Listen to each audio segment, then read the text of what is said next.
मैथिली आ भोजपुरी के सबसे नीक चैनल एपी प्रोडक्शन दरभंगा के एखनई लाल बटन दबाकर सब्सक्राइब करू और घंटी के निशान बटन के जरूर दबाओ ताकि नव नव ऑडियो आ वीडियो अहाँ सब लग तुरंत पहुँच सके।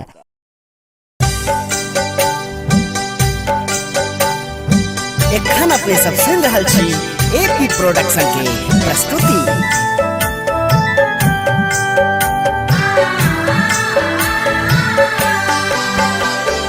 वीर बलि बजरंगी बर उदार छै गे बहिना, जानत सकल जहान।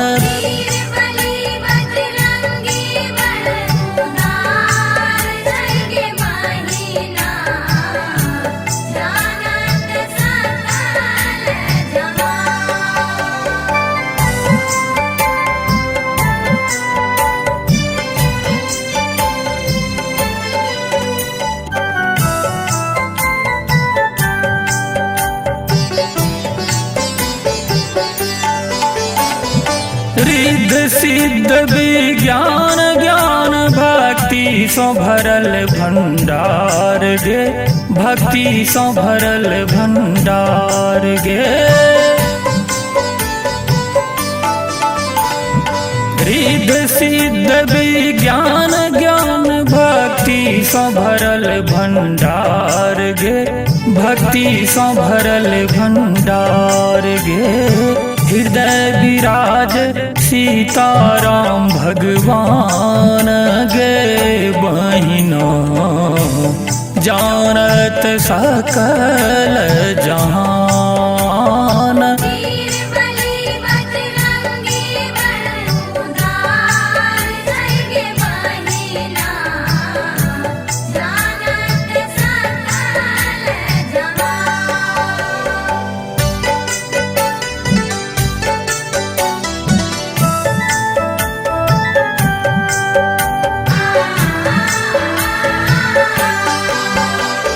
माथ मुकुट अति सुंदर सोहे, लाल लंगोटी बाला गे, लाल लंगोटी बाला। माथ मुकुट अति सुंदर सोहे, लाल लंगोटी बाला गे, लाल लंगोटी बाला। गले विराज सुंदर तुलसी के माल गे बहिना, जानत सकल जहान।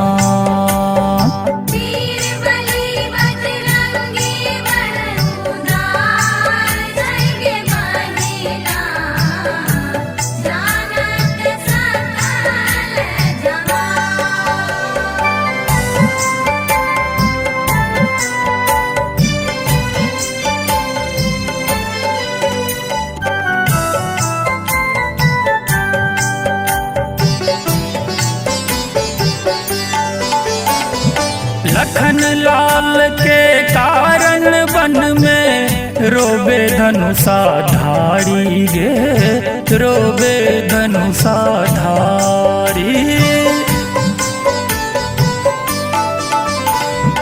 लखन लाल के कारण वन में रोबे धनुषा धारी गे, रोबे धनुषा धारी। लखन लाल के लागल शक्ति बान गे बहिना, जानत सकल जहान।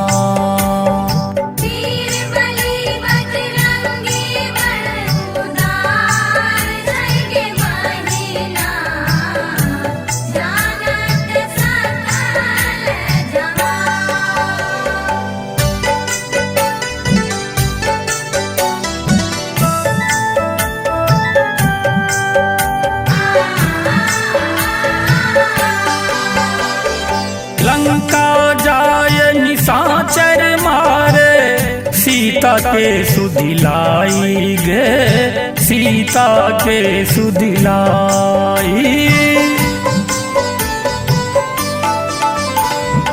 लंका जाय निशाचर मारे सीता के सुधिलाई गे सीता के सुधिलाई आनि सजीवन राखल लक्ष्मण प्राण गे बहिना जानत सकल जहान वीर बलि बजरंगी बलुदार जय बहिना जानत सकल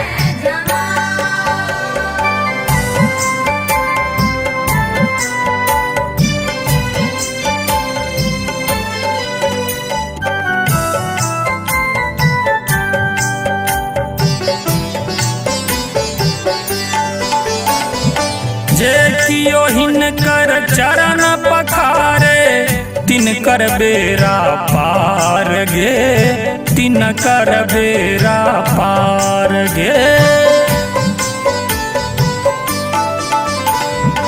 जे कियो हिनकर चरण पखारे तिनकर बेरा पार गे तिनकर बेरा पार गे हमरा बेर में भऽ गेलखिन परेशान गे बहिना जानत सकल जहां